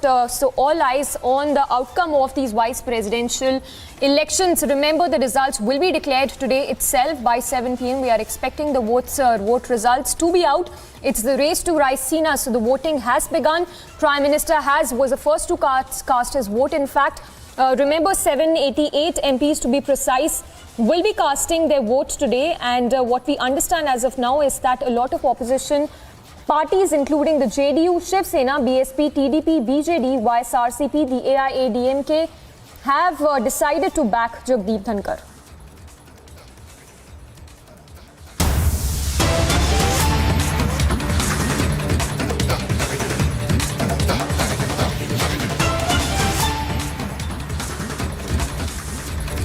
And back to our big stories that we are tracking at this hour. This is with regard to the FIR that has been filed by the Delhi police in relation to the Congress Friday protests that were held. In fact, the BJP there alleging how Priyanka twisted the arm of the police personnel there. In fact, that's the tweet that has been put out by Shehzad, BJP's leader as well, with regard to the FIR that has been filed by the Delhi police. Now, what we're given to understand is that the FIR has been filed under sections including 186, 188, 332 for voluntarily causing hurt to defer public servant from his duty, 34 of the IPC in connection with the Friday protest by the Congress. In fact, we understand some senior Congress persons have also been named in this particular FIR that's been filed. And in the tweet that we just showed you, you can see how Priyanka Gandhi is seen manhandling the personnel and twisting the arm of that police official.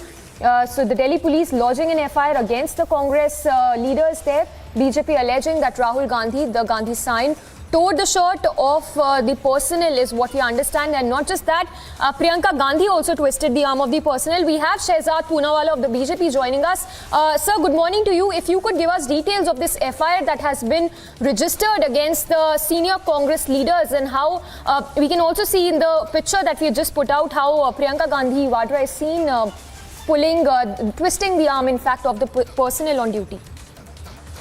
Yeah, I don't have any idea about the FIR that the Delhi police and its spokesperson will tell you about. But whatever needs to be done will be done as per law, because yesterday I put out not just about Priyanka Vadra twisting the hand of a police woman, but if you see the next video that I've tweeted, she's kicking the cops.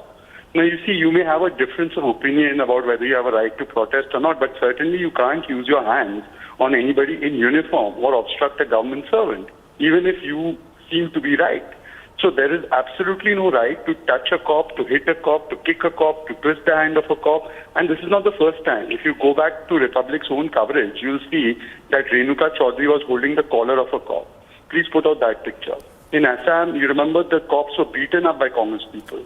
They did Agdeni, they burned tires, they tried to assault cops in other parts of the country also. They spat on the cops. Neta D'Souza spat on women cops. So this is the DNA of Congress. And therefore, this kind of behavior is unacceptable. If you're fighting for democracy as per you, why would you go ahead and break the rule of law? Why would you assault a cop who's only doing his duty? So this shows the mindset of the entitled dynasty, that they can loot the country and then they can think that they can beat up and intimidate law enforcement agencies and avoid any kind of, accountability from corruption. Yes. Yes, sir, if you could also talk to us more about these visuals that you've put out on your social media handle as well, in which you've alleged how Priyanka Gandhi Vadra was seen manhandling the person. See, I would just request you, put out the picture of Priyanka twisting the hand of the female cop, and you can also put out the next video, it's a 2-3 second clip where she's kicking the cops. And let people decide. Why should Shehzad Poonawalla or BJP decide? Let people see these visuals, let them see it on loop, and let them decide whether this is the behavior that the Congress party does only because it wants to protect accused number 1, Sonia, and accused number 2, Rahul, from corruption and from investigation of corruption. And yesterday, Salman Khurshid said, we have come to save our netas because our netas save us. So, if you add all of this up, this was a Bhrashtachar Bachao Andolan in which they were violent with the cops. This is not acceptable in a democracy. You're not a king or a queen. This is not a monarchy. This is a democratic republic. And unfortunately, in New India, you don't get away by doing corruption, by behaving like 5-year-olds on streets, kicking and screaming and trying to assault cops. And sir, very briefly, in short, while the BJP has alleged that how Priyanka Gandhi was seen manhandling the cop, it's the opposite what the Congress is claiming at this point, saying that they were manhandled by the police officials there. The Congress party also said that there was Chori and Gotala and Rafale, and they used the Supreme Court's name. They had to go and apologize. The Congress party has made many such spurious allegations. They make it day in and day out, and you all call out their fakery on a daily basis. You have just shown the video of Priyanka Vadra kicking the cops. I request you open the phone lines and ask people to decide and weigh. Don't take my word also on it. People will only tell you that yes, these people think they have an entitlement to do dacoity. So, it is very evident. That's why I put it on social media. And if the Congress party still... In fact, there was a video of Ajay Kumar, if you remember. He was stopping the police van saying, take me also, take me also. If the police was mistreating and ill-treating all these Congress people, why would he be so desperate to jump into a police van? This was in the last protest. So, these kinds of spurious allegations are part and parcel of Congress politics. You can see she's twisting the hand of a policewoman. You can see she's kicking police people. This is not acceptable in a democracy. They should realize this is a democracy. This is not some, dictatorial North Korean republic run by one family. All right. Thank you so much for speaking to us. So that was BJP Shehzad Poonawalla, where they've alleged that Priyanka Gandhi Vadra was seen twisting the arm of the police official there. In fact, that's the image also that we are putting on our screens right now, where the BJP has alleged that Rahul tore shirt off one of the people there, and also alleging that Priyanka Gandhi Vadra twisted the arm of the personnel. So Congress there facing massive backlash over the protests that were held yesterday. And remember, these protests were held despite the permission not being granted, Section 144 that was in place. Despite that, we saw the visuals coming in where Priyanka Gandhi Vadra was seen crossing over the barricades. And the BJP there claiming that, alleging that Priyanka Gandhi was seen twisting the arm of the personnel. In fact, remember, an FIR that has also been registered by the Delhi police under sections including 188, 332, 34 of the IPC in connection with the Friday protests that were held by the Congress leaders there. we understand that some senior Congress leaders have also been mentioned in this FIR that's been registered by the Delhi police.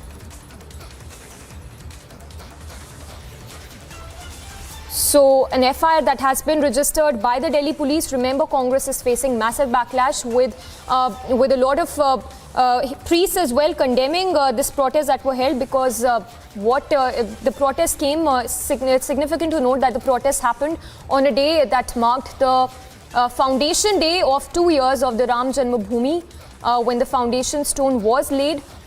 And just on that very day, the Congress staged a protest demanding steps by the government, measures to take measures with regard to the rising inflation. And now the latest what you're learning as of now is that an FIR has been registered by the Delhi police. BJP also putting out a tweet saying that, alleging that the Congress leaders, including the likes of Priyanka Gandhi Vadra as well as Rahul Gandhi, they manhandled. The visuals on your screens of how what BJP is alleging at this point, where Priyanka Gandhi Vadra was seen kicking the cop, she was seen twisting the arm of the personnel. These are the allegations, the big allegations that have been made by the BJP there. So a lot of answers that need to be the answers that are needed from the Congress as well with regard to these massive allegations that have been leveled by the BJP with regard to the black protests that were held by the Congress. So what it appears as of now is that the Black Friday protest seems to have backfired there for the Congress leaders. Remember, a host of senior Congress leaders, including the likes of Priyanka Gandhi Vadra, P. Chidambaram, Sonia Gandhi herself and Rahul Gandhi staged a protest, a dharna, wearing black clothes to protest the price rise in the country. And in the visuals that we are showing to you right now of the bit-by-bit sequence of events which happened yesterday, in which Priyanka Gandhi Vadra, what BJP alleges, was seen manhandling the police officials there. And we'll try to go across to our reporters as well to get us more details of the FIR that has been registered by the Delhi police. But as of now, what we understand is that an FIR has been registered under sections including 188, 332, which is for voluntarily causing hurt to deter a public servant from his duty, 34 of the IPC in connection with the Friday's protests that were held by the Congress leaders. We understand that some Congress leaders have also been named in this particular FIR that has been registered. The visuals as well we are playing out on our screens right now of all the pandemonium that broke out in the national capital yesterday, where senior Congress leaders, including P. Chidambaram, his son Karti Chidambaram, Priyanka Gandhi Vadra, the Gandhi sign, Rahul Gandhi, as well as Sonia Gandhi herself, was seen staging a protest wearing black clothes. And the BJP there making a massive allegation that Priyanka Gandhi Vadra was seen kicking the cop. She was seen twisting the arm of the police personnel there. In fact, that's a still as well that we've put on our screens, where Priyanka Gandhi Vadra can be seen. We have BJP's R.P. Singh also joining us. Sir, if I can get your response to the allegations being levelled by the BJP at this point of how senior Congress leaders, Priyanka Gandhi Vadra, was seen manhandling the cop, if I can get your reaction. It's only not only Priyanka Vadra, but also Rahul Gandhi, who was manhandling and probably trying to, in the scuffle between the cop and the one of the Congress leader, Mr. Huda, he was manhandling a cop. So we also protest, we also lodge our protest, we are also arrested. But it never happens that once we are arrested, we scuffle with cops. I mean, it's a normal procedure that you lodge a protest, cops come to arrest you, you have some sort of hustle bustle, but thereafter you give arrest. Not that you start hitting cops and you start trying to show your muscles to the cop. I mean, here Priyanka Vadra is trying to show her muscle to the cop. Yes. So, sir, if I can get another response from you, what is BJP's demand at this point? Because we are also putting out those stills on our screens of how Priyanka Gandhi Vadra, what BJP claims to have manhandled the personnel, and not just Priyanka Gandhi Vadra, even Rahul Gandhi for that matter. Well, law will take its own course. I mean, when you hurt a public servant on duty, law takes its own course. And then I've been told cases have been filed according to that. And then the judiciary will decide, or the local courts will decide the further course of action on that. But procedure is when you scuffle with cop or when you stop cop from performing duty or you manhandle a cop or a person on a government duty, the cases are filed under certain sections of the Indian Penal Code. All right. Thank you for speaking to us. So that was BJP's RP Singh also demanding action and saying that law will take its course. Remember, Shehzad Poonawalla has also put out a tweet saying that not only did Priyanka twist the hand of an official, but she also kicked the cop. In fact, he's put out a video as well in which BJP claims that Priyanka Gandhi Vadra is seen kicking the female cops. Important to note here that the Congress, on the other hand, has alleged manhandling by the personnel. So while the Congress have alleged manhandling, we have a video that has been put out by the BJP leader Shehzad Poonawalla, in which what he alleges is that Priyanka Gandhi Vadra is seen kicking the cops and manhandling, misbehaving with the cops. Remember, the protest was staged by the BJP, was staged by senior Congress leaders against the price rise in the national capital. And the pandemonium and the ruckus that was seen in the national capital was for everyone to see, because the protests were held despite no permission being granted by the Delhi police, and Section 144 that was also clamped. Despite Section 144 in place, the protest was staged by the Congress leaders. So Megha Rao that has broken out over the Vadra Gandhi protests that were staged on Friday. In senior leaders, including the likes of Congress interim president herself, Sonia Gandhi, Gandhi signed Rahul Gandhi, Karti Chidambaram, P. Chidambaram as well. They were seen taking part in this protest. In fact, Republic also confronted several senior Congress leaders, including Karti Chidambaram as well as P. Chidambaram, but they refused to answer any of the questions. They were seen ducking specific questions that were asked from them. We have more reactions coming in. Let's listen into them.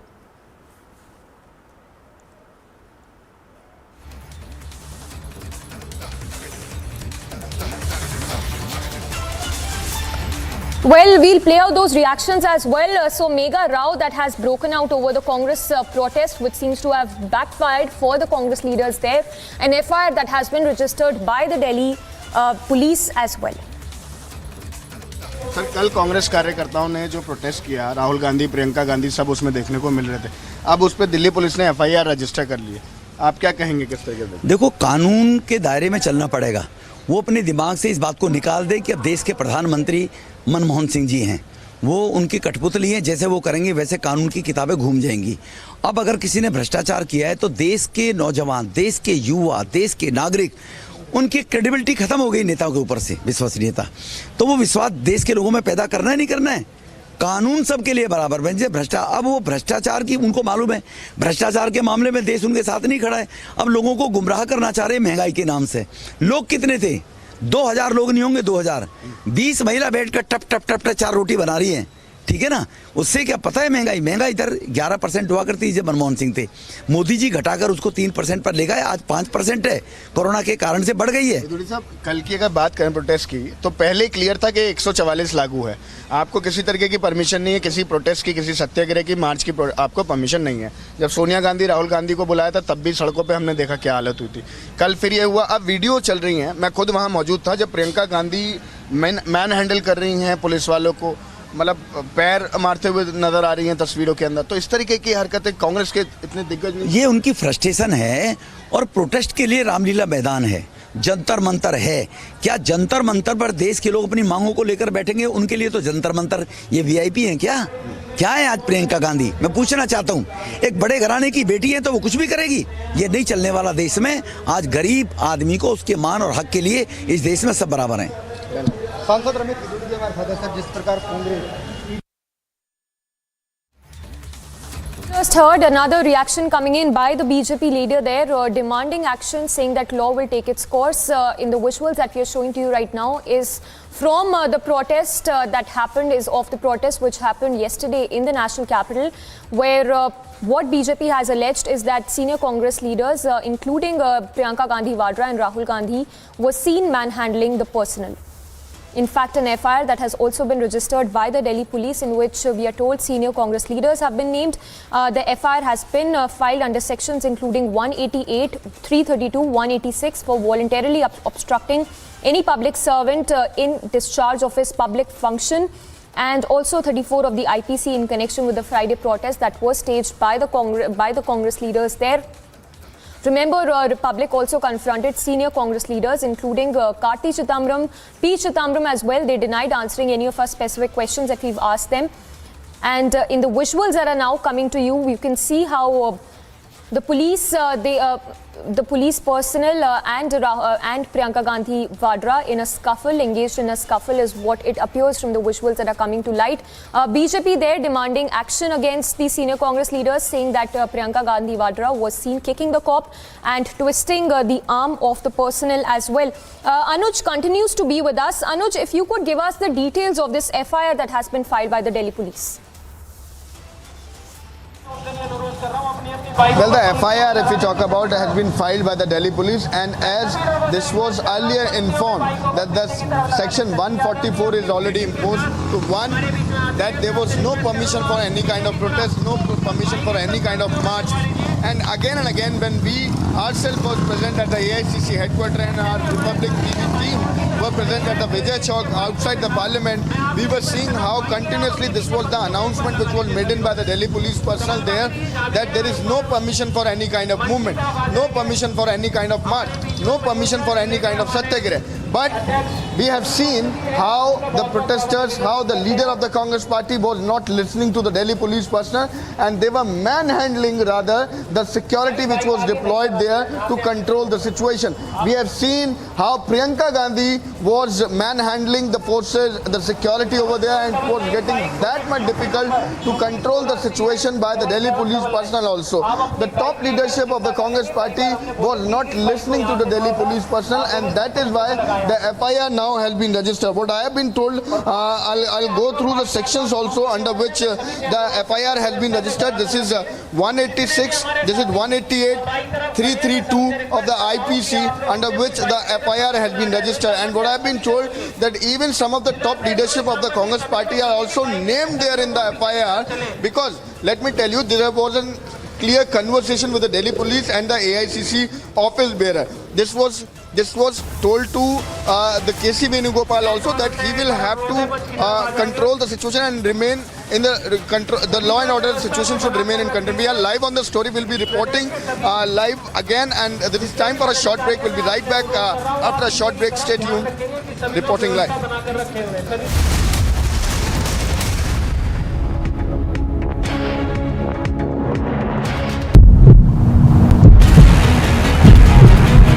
He raised the issue of institutions. When the ED goes after you, these protests don't happen. Obviously, you don't understand English. What can I do? I understand English, sir. That's why I'm asking. Mr. Rahul Gandhi raised the issue of institutions. When ED goes after you, these protests don't. Your English is wrong.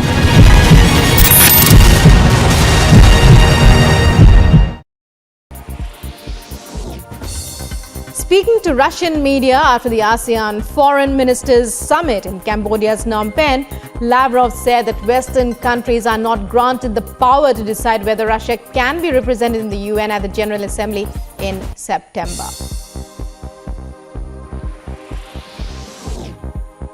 Sergei Lavrov claims Russian President Putin and US President Joe Biden have a special channel for communicating.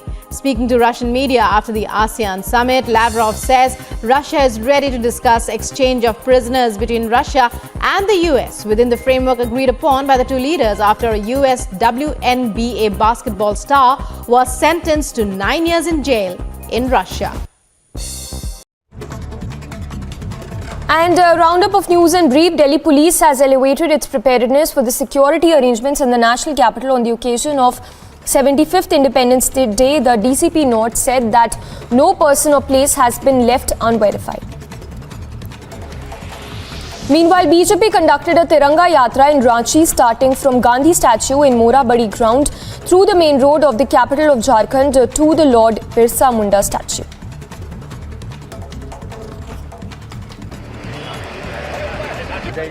This full road has been blocked by the Congress workers, the high voltage drama. Nancy Pelosi lands in Taiwan. There is a joke in Pakistan and they say that whenever America gives aid to Pakistan, whenever there are dollars flowing or whenever America gives any sort of help, when Saudi Arabia, when China, when the UAE gives Pakistan aid or loans, the property prices in London and Dubai go up. That is the level of corruption of Pakistan. So what has happened in the recent past is those dollars have dried up. Today, as I speak to you, the Pakistani rupee is trading 250 to the US dollar. And today, Pakistan is unable, absolutely, to take advantage of its geopolitical location, the geopolitical rent, as I would like to put it.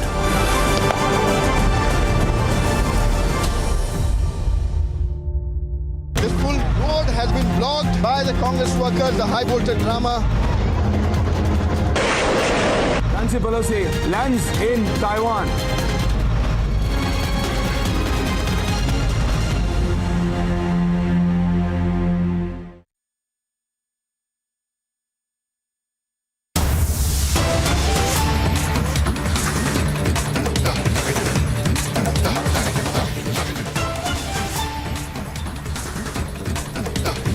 And viewers, we are live in Breaking on Republic and going back to the biggest story of the day of the Congress protest and how the Delhi police has now also taken action, has registered an FIR is what we are learning. The FIR under section 186, 188, 332 and 34 of the IPC in connection with yesterday's Congress protest is what we are learning. And some people have also been named in the FIR is the latest that we're picking up from our Delhi police sources. Viewers, remember, yesterday we had seen very dramatic images of the protest that had gone wrong for the Congress party, where we had seen images of the Congress leaders as well, who had been in a scuffle with the police officials on the ground. And of course, we are seeing how fresh visuals as well are also emerging by the minute. Viewers, we are tracking that story because yesterday we had seen the high voltage drama that had unfolded in the name of protest of the Congress party in the national capital, where the top leaders of the Congress party, in fact, had been on the ground and they had been protesting against the price rise and several other issues of the country. And they had, of course, also been protesting against the Enforcement Directorate's investigation into Rahul Gandhi. And we had seen how Priyanka Gandhi as well had been on the streets and had been getting in a physical altercation with the police officials. Now we're getting several voices of the BJP and the Congress viewers. Majinder Singh Sirsa of the BJP is joining me on the broadcast. Sir, if I could come to you about this action taken by the Delhi police now, an FIR has been registered. But isn't it quite something that we have seen earlier as well, with the Congress protests always going wrong, always turning violent, and always for a photo op that we see all these leaders on the streets? So the thing is, it was only a photo op, and this whole purpose was to highlight them, to take a sympathy. If you can see in the video and you can listen to them, the police guys are saying, sir, hमें और मत मारो, madam और मत मारो, madam मत मारो, और they are requesting कि मैडम आप बैठ जाए, अंदर आ जाए, ऐसे मत करें, आप मत करें, and she is hitting like anything. और in spite of saying, एक वर्दी में आदमी आपको बार बार कह रहा है, आप इतने बड़े हैं, आप देश के बड़े लीडरों में माने जाते हैं, आपने इतने साल तक, 10 साल तक आपने प्रधानमंत्री का, जो कहते हैं ना कि एक अनक्राउंड किंग के तौर पर आप रहे हैं, चाहे डॉक्टर मनमोहन सिंह थे, लेकिन वो तो नाम के प्रधानमंत्री थे, असल में तो आप लोग ही सत्ता चला रहे थे, लेकिन फिर भी आप इस कदर एक छोटे लोगों को आप ये मानते हैं कि ये छोटे हैं, इनका कद नहीं, हम इनको थप्पड़ मार सकते हैं, इनको गाली निकाल सकते हैं, धक्का निकाल सकते हैं. तो मुझे अच्छा लगा कि कम से कम दिल्ली पुलिस ने आज ये कार्रवाई की, एक संदेश दिया कि देश में कानून सब पर लागू होता है, साधारण इंसान पे भी लागू होता. मान लीजिए अगर एक साधारण आदमी ने पुलिस के साथ ऐसे किया होता तो क्या पुलिस उस पर मुकदमा ना दर्ज करती? बिल्कुल दर्ज करती. और अब प्रियंका गांधी ने किया तो उस पर नहीं दर्ज किया जाए, ये तो गलत होगा, ये तो संविधान की अवहेलना भी होगी. और आप देखिए राहुल गांधी खुद, मैंने देखा था दीपेंद्र की शर्ट जो थी वो खुद खींच रहे थे. ये ड्रामेबाजियां करनी, सिंपली फोटो ऑफ कराने के लिए, सोशल मीडिया पे वीडियो डालने के लिए, ये मुझे लगता है ठीक नहीं है. जिस कदर तक उन्होंने, उनका कद है, उन्हें उस तरह की हरकतें करनी चाहिए. और खास तौर पर जहां पुलिस है उसमें उनको भी सेंसिटिविटी दिखानी चाहिए. ऐसा नहीं है कि पुलिस वर्दी में है तो उनकी मजबूरी है तो आप उनकी मजबूरी का लाभ उठाएं, आप उनसे जाति करें, उनको गालियां निकालें, उनको मारपीट करें, ये अच्छी बात नहीं है। Well, Majinder Singh Sirsa ji, if I could also come to you again about this images that we're playing out for our viewers right now, these visuals of Priyanka Gandhi on the streets right now as well. Yesterday we had seen those images. But sir, this is not the first time that we've seen such a picture coming to light, isn't it? We've seen similar images from the UP elections and then in the national capital as well. And once again it is happening that all the top leadership on the ground and also having these physical altercations with the police officers and claiming that they're forced to do so because the government does not let them protest. See, protest करने की एक सीमाएं हैं, एक system है। Protest करना सबका अधिकार है, ये हमें देश के संविधान ने अधिकार दिया है, लेकिन इस अधिकार को मिसयूज करने का अधिकार किसी को नहीं है। जब सोनिया गांधी का राज था, डॉक्टर मनमोहन सिंह नाम के प्रधानमंत्री थे, क्या सोनिया गांधी के घर के अंदर की प्रोटेस्ट या बाहर करने दिया जाता था? तो कहा जाता था, चाहे हम भी करने जाते तो हमें भी रोका जाता था, लेकिन हम पुलिस से मारपीट करें। मैंने बहुत प्रोटेस्ट किए हैं उनके घर के बाहर, लेकिन हमने कभी ऐसा नहीं किया था। जहां पुलिस रोकती थी माननी पड़ती थी, पर उनको मानना होगा। पर उनको एक गलत फहमी ये होगी कि वो राज सत्ता में पले हैं, पलकर बड़े हुए हैं, तो उनको लगता है हमारा जन्मसिद्ध अधिकार है, क्योंकि हमारा जैसे गांधी नाम हमारा जन्मसिद्ध अधिकार है। देखिए, ना तो सोनिया गांधी गांधी है, ना राहुल गांधी गांधी है, ना राजीव गांधी गांधी है, ना इंदिरा गांधी गांधी है। किसी का नाम चुराया हुआ है, वो पीछे लगाकर सारा खानदान। आज अगर प्रियंका, तो वो भी अपने आप को गांधी लिखती है, तो ये चोरी किया हुआ सरनेम को साथ, जैसे इनको लगता है कि हमारा अधिकार है, हमें जन्मसिद्ध अधिकार ही मिल गया कि जो भी आएगा वो गांधी पीछे लगाएगा। इसी तरह इनको लगता है कि ये भी हमारा अधिकार है, क्योंकि हमारे नाम के पीछे गांधी लगा है, इसलिए हमें कोई हाथ नहीं लगा सकता, हम जो चाहेंगे करेंगे। पुलिस की क्या औकात है, पुलिस की क्या हिम्मत है, उनकी तो औकात ही कुछ नहीं, वो तो कानून का औकात नहीं समझते। इसलिए पर इनकी गलत फहमियां दूर हुई, मुझे बहुत तसल्ली हुई है। कल मैं जब प्रियंका गांधी को देख रहा था तो मुझे इस बात से तसल्ली हुई कि हमने तो 1984 से लेकर 30 साल तक इसी तरह लड़े हैं, हम तो इसी तरह पुलिस के डंडे खाए हैं इंसाफ मांगने के लिए।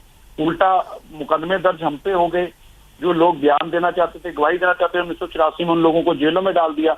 कम से कम प्रियंका गांधी, राहुल गांधी को एहसास तो हुआ कि अब तुम्हारी पुलिस नहीं है, अब तुम्हारा सत्ता नहीं है, तुम साधारण हो, जिस तरह का बाकी देश के लोग हैं उसी तरह साधारण इंसान, आप भी इंसानों की तरह बिहेव करो, नहीं तो पुलिस की कार्रवाई आप पे करेगी। अच्छा हुआ पुलिस ने कार्रवाई दी, मैं बधाई देता हूं उनको। Well, all right, Majinder Sirsa ji of the BJP, thank you for joining us on the broadcast and sharing that perspective on this news break, viewers, that we're getting for you of the FIR that has now been registered by the Delhi police under the sections of 186, that is voluntarily obstructing any public servant in discharge of his public function, 188, 332 of voluntarily causing hurt to deter public servant from his duty, and 34 IPC, section 34 of the Indian Penal Code in connection to the protest yesterday that was being carried out by the Congress party, viewers. We had seen the kind of images coming to light, and those are on your screens right now from yesterday, how the protest had turned into a physical altercation between the top leadership of the Congress party and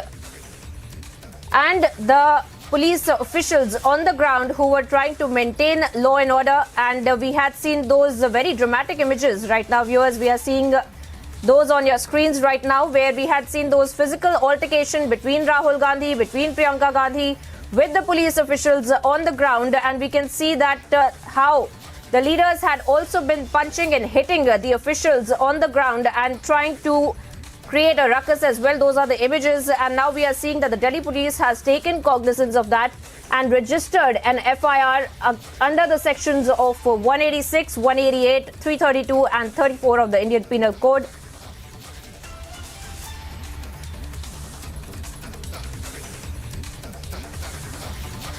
And viewers, we are getting more and more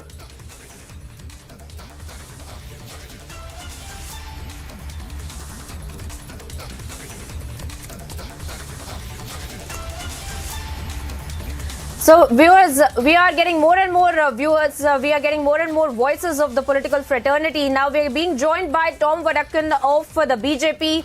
He had formerly been with the Congress party as well. Thank you, sir, for talking to Republic TV. Sir, if I could very quickly get your views on this as well. We are seeing those images on our screens of this kind of a physical altercation that had broken out between the Congress leaders and the police officials. And the Congress leaders had always said that it is because they are forced to do so, which is why they have to resort to these kind of protests, sir. The satyagraha and the non-violence that they talk about is in display in public. This is desperateness in the whole business of price rise, inflation for which they are demonstrating is just a ruse. The real intention is to divert attention from there are other issues which involves investigation. It would be a little early in the day to conclude on what the investigation would end up in. But the reality is they are scared and trying to hide something. And this kind of violence against police officials is not acceptable. The law of the land is equal for everybody and is applicable to anybody. The point here is if the dynasty believe that they can get away with it, I think the law of the land will catch up.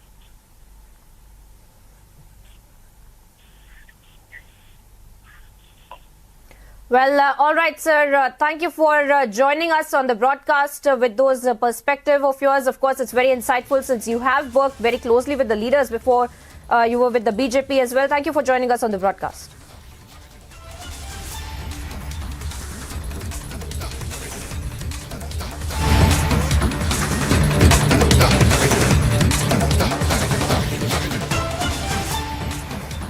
And viewers, we're live and breaking and getting you some very important breaking news updates. This is with respect to Taiwan now. In fact, reportedly we are hearing from multiple sources that Yang Li-zing, the deputy head of the Taiwan Defense Ministry's Research and Development Unit, was found dead on Saturday morning in a hotel room, according to the officials of the department, is what we're learning. Now, viewers, this is a shocking development that is coming to light in the backdrop of this entire geopolitical development that we had seen of Nancy Pelosi also going there and meeting with the officials. And in the kind of messaging that we had seen coming across from the Chinese as well.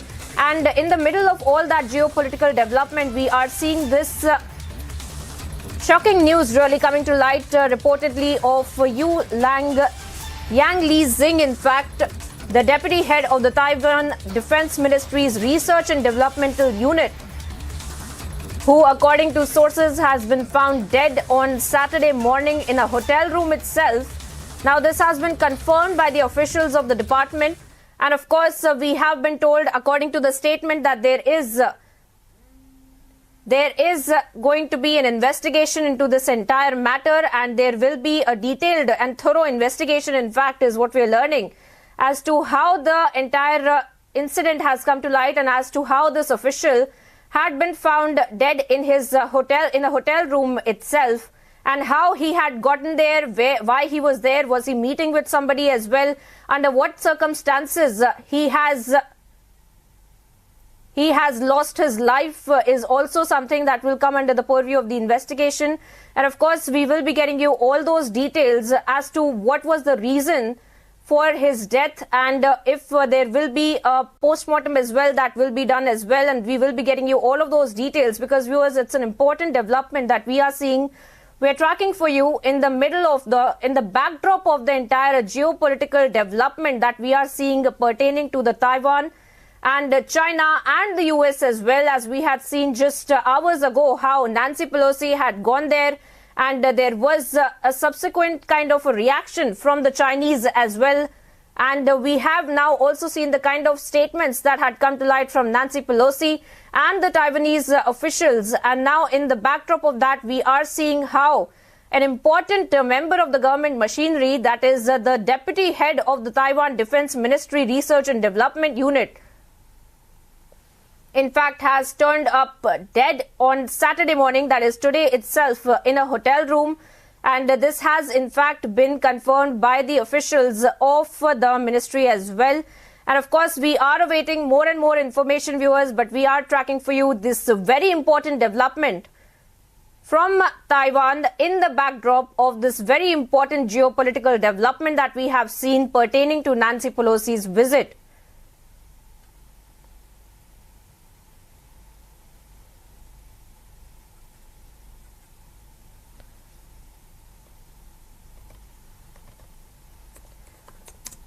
And viewers, we are trying to get you some more voices from the government machinery there in Taiwan as well. But for the moment, we are confirming to you that Wu Yang Lizing, the deputy head of the Taiwan Defense Ministry's Research and Development Unit, was found dead on Saturday morning, that is today morning, in a hotel room. And this has been confirmed by the officials of the ministry as... Hello? Hello? And of course, Major General G.D. Bakshi is also joining us on the broadcast.